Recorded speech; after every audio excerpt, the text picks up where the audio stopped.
This video focuses on pine management practices. Pine is often the tree type of choice for landowners who are especially interested in cash flow and income. Why? Well, pine can grow a commercial sawtimber crop in as little as 30 years, whereas hardwoods may often take as long as 60 years. So you can get your final harvest cash, which is your main income, and maybe half the time with pine that you do hardwoods. And where you have robust markets for thinnings, you can get some intermediate cash flows with pine and pine plantations. And depending on local markets, those can, if they're, as I said, the markets are very robust, you can do pretty well in thinnings.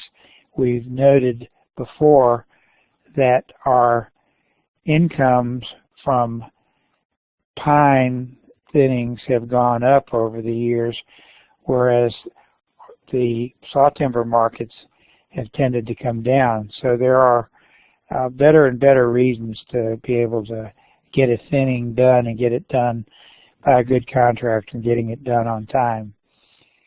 We've also learned, although there's no bullet here, that depending on soil conditions, pine may be the only real option that a landowner has. But we still recognize that there are reasons for growing hardwoods and focusing on hardwoods on some stands or by some landowners. And they can include wildlife, leaving a legacy, personal reasons other than legacy and wildlife. So we'll start in talking about pine management by focusing on intensive pine management, specifically plantation establishment and direct seeding. And we'll contrast those with less intensive natural regeneration. So first we'll talk about the basic steps in starting a pine plantation. And those steps are doing site preparation, and I've actually left it out as a bullet, but you could, if needed, then following site preparation and planting, have a early stand management set of activities, which we've mentioned before could include release of some kind if your competition from hardwoods is getting to be serious, or accomplishing pre-commercial thinning by a variety of methods. Then another set of activities would be those that are considered to be intermediate stand management activities, and then the final harvest. So we'll start with site preparation. In general terms, the cleaner, the better will be survival and growth and dollars earned. Site preparation can be accomplished with mechanical means, with chemical means, or fire, or a combination of the three methods. For mechanical means, very often this means a crawler tractor with some kind of implement for dealing with slash and unmerchantable stems that may be standing. You may have a shear blade on the front of the tractor that gets everything sheared, plus high stumps, get them on the ground and out of the way.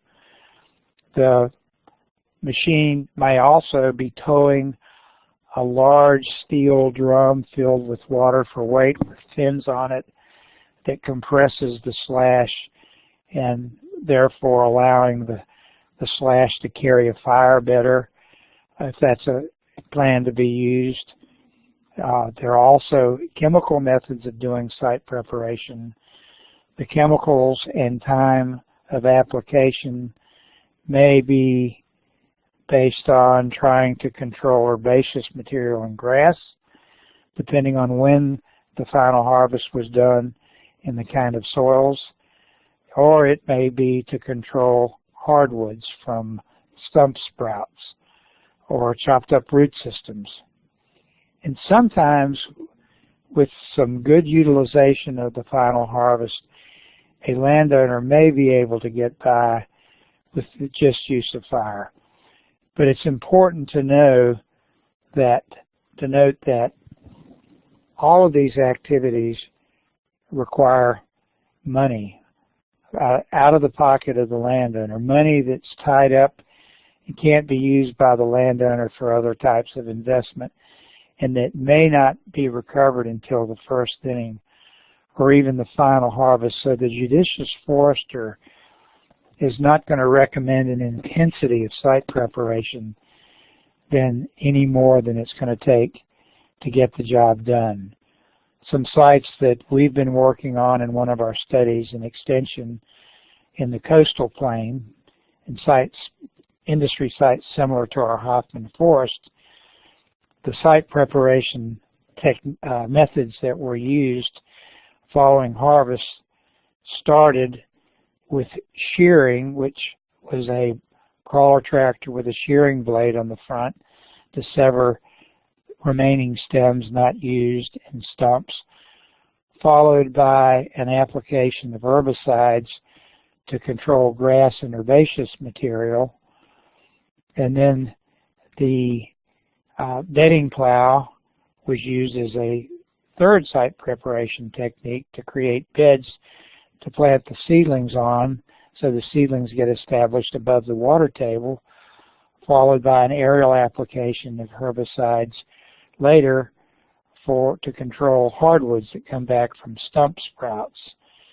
And that series of treatments altogether costs about $350 or more per acre and doesn't include the cost of planting. So it can be pretty expensive. So again, should use no more than it takes to get the job done. Then comes planting. Planting provides an opportunity to purchase from nurseries seedlings that have been improved. They may have been improved through genetic breeding over decades, where the breeding has been for improved branch angle to lessen ice damage in parts of the state prone to ice damage. They've been improved for improved growth or for disease resistance.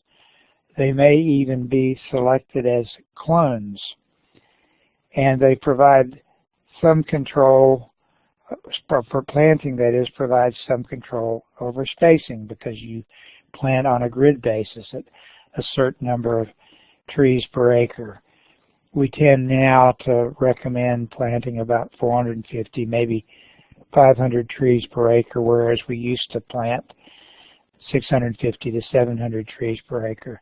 Sometimes that's still done, but the thinking is that if for some reason, because of poor markets for thinnings at the time thinning is needed, if thinning doesn't get done or gets delayed, the trees don't stagnate as quickly because they have more growing room for the start. But make a note at the asterisk and footnote here. Volunteer trees can still cause overstocking, despite the fact that you planted trees in the hope of controlling stocking. We learned earlier in the semester that pine trees can can spread seed, loblolly that is, over 600 feet per acre in trees with a strong wind. So you can imagine a stand of trees that's just downwind from a mature loblolly stand. You spend a lot of money doing site preparation and planting, and then your stand gets wrapped up in volunteer trees from the adjacent stand, to the extent you can't even find your seedlings out there several years later. But again, getting improved seedlings can provide an instant gain over competition because of the genetic improvement. For direct seeding, you basically site preparation, intermediate steps and activities are the same, but instead of planting, seed is directly applied from a hand-carried or machine-carried or helicopter-carried spinner spreader of some type. Note the bullet that says cost savings. When forest industry really got kind of cranked up in the southeast with purchase of many, many acres of land. Forest industry did a lot of direct seeding with the idea that they were saving money over planting, because you didn't have a planting crew is much more expensive than a machine to do direct seeding. And seed is less expensive than seedlings, but it's not that much less expensive. So the question is, do you really save any money, especially if you end up getting overstocking of seeds from direct seeding and have to come back with pre-commercial thinning. So very few people do direct seeding anymore because it's thought not to be that much of a cost savings and provides less control over stocking than planting. Well, let's contrast that with low intensity or extensive pine management. And we'll start with one we've talked about already, seed tree regeneration. Seed tree tends to be kind of similar to a clear cut, where the mature stand is removed in a single cut, leaving behind seed trees. And very often we think about maybe at least 5 feet of basal area in seed trees to maybe 15 square feet of basal area of seed trees for a heavy seed tree. Those are often targets. Sometimes the targets are, depending on the size of the tree, are in numbers of trees per acre. But most foresters tend to think in basal area for seed trees. It does provide some species control through the proper selection of seed trees and favors the fastest growing trees with little regard for shade tolerance, again through the selection of seed trees. But seed tree regeneration is best suited to wind-firm pines with wind-dispersed seed, thus not suited for species like Virginia pine or white pines. This is a pretty good picture of probably a fairly heavy seed tree regeneration. And you can see that the trees are pretty much out in the open, and so they can be very prone to wind throw from strong winds, especially from like a hurricane or a thunderstorm. And they're prone to ice damage, being left out in the open. And Virginia pine and white pines don't have the prominent taproot that our southern yellow pines do. And so it's not really, seed tree is not really suited for them. And there's a note, for whatever reason, foresters who do this will tell you, they don't know why it is, but you tend to get more lightning damage in a seed tree regeneration stand than about with anything else. Well, we'll compare that with Shelterwood. In the Shelterwood cut, the trees are removed in a series of harvest or cuts that are all, in a sense, partial cut. And it starts with a partial cut that's done in the mature stand ahead of the main cut. And Shelterwood system tends to leave an appearance of a high canopy, which is aesthetically pleasing to a lot of landowners or neighbors, and in a site-sensitive area may be a reason for doing a Shelterwood. I'll go back to a seed tree. It looks like that. Shelterwood like that. Again, seed tree, Shelterwood. So it leaves the appearance of really a remaining stand of timber while regeneration is taking place. So we said 5 to 15 square feet of basal area of seed trees for a seed tree harvest or seed tree cut, whereas maybe 30 to 40 square feet of basal area in seed trees for a Shelterwood cut. A bit confusing because the remaining trees left to produce seed are called seed trees in both a seed tree system and a Shelterwood system. With a Shelterwood system, you're somewhat less likely to achieve overstocking of seedlings than with seed tree regeneration. If you ever have an opportunity to walk in a stand where there are seed trees, and for either seed tree or shelterwood, a couple of years after the trees have been out there, when you start to get regeneration, you can see that underneath the drip line of the seed trees, there are not very many pines. Some people think it's a lilipathy, but the seeds that tend to germinate and produce a seedling tend to be in the open areas between the seed trees, not underneath the seed trees themselves. With the shelterwood, you have more area not underneath seed trees. You have less area that's prone to get overstocked from the seed catchment. So shelterwood tends less often result in overstocking than with seed tree. So the steps for shelterwood we've already mentioned: a preliminary cut from below, a light cut, and we talked about crown class earlier in the semester.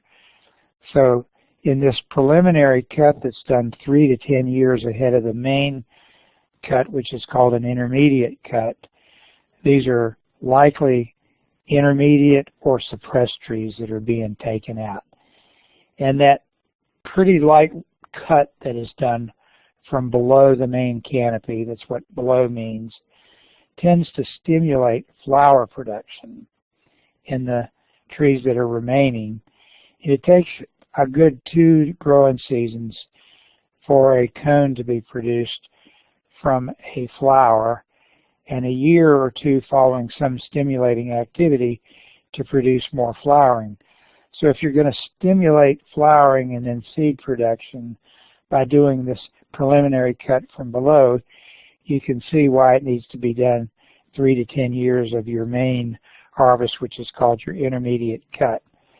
When the intermediate cut is done, which leaves the seed trees, you always, with any harvest, want to avoid soil puddling and damage to the residual seed trees. When regenerations or counts are done in the years following the intermediate cut, and you realize you have now an adequate stand of seedlings, then a third cut is done to go back and remove the overstory. The application, as we already mentioned, it can minimize the negative visual effects and provide some latitude in creating regeneration conditions. Now we'll talk about the early age treatments, first 10 years. They can include chemical release, using chemicals such as imazapyr that tend to work on killing hardwoods and not the pine, which we want to leave. Those chemicals for release can be applied with a backpack, skidder with a tank, an aircraft, or trees that are too thick during this pre-commercial stage when the trees don't yet have commercial value can be reduced with brush saws or a drum chopper that we talked about earlier for squashing and creating a good bed for a fire of slash. You can also run a drum chopper without water through a stand and create corridors in an overstocked young stand, thus reducing stocking. Or you can take a skid steer machine that has a chipping head on the front and basically chew and chip corridors, thus reducing stocking. So those are 3 techniques for doing pre-commercial thinning. In the case of longleaf, where you get this grass stage for a number of years following planting or natural regeneration, prescribed fire helps control the other material that's trying to compete with the longleaf while the trees are individually thinking about finally popping out of the grass stage and producing a seedling. Now we'll talk about later or intermediate age stand management activities that can be done. One of them that's rarely done is pruning. Weyerhaeuser is one of the few landowners that I know of that does this. The butt log, or first 16.5 feet of the tree, are where the most value is, and maybe most of the value in a sawtimber stem. That's the high value. So Weyerhaeuser has crews that manually prune early stems or limbs off of the butt logs to give them a better grade. Can be done. It is an intermediate stage activity. Also stand fertilization on the very best sites to promote faster growth. Very often stand fertilization occurs following the first thinning. Also the use of prescribed fire for wildlife, fuel reduction, and nutrient recycling is another kind of activity that's done during these sort of teenage years of a stand. And lastly, but especially important, doing commercial thinning once the trees have enough diameter to have value for paper or for energy wood or for oriented strand board, and the landowner now can realize some income from doing a partial harvest in the form of a commercial thinning. Thinning should favor growth on the best trees, improves health and beauty of the stands, manipulates tree spacing for sunlight, airflow, and safety, provides periodic income. In a sense, it captures wood that, in absence of a thinning, would eventually die and end up as mortality. Ways of doing thinning in a plantation can be done as a mechanical row thinning, and it's very often now become a more or less convention to thin in rows versus simply selecting trees. It can be a third row thinning without what's called reach-in in the leave rows. So about a third of the trees come out in the first thinning by taking out every tree, every third row, and not taking anything out of the 2 rows on either side that are left.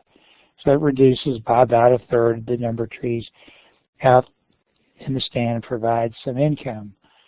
Or it can be a 4th or 5th row thinning with what is called reach-in.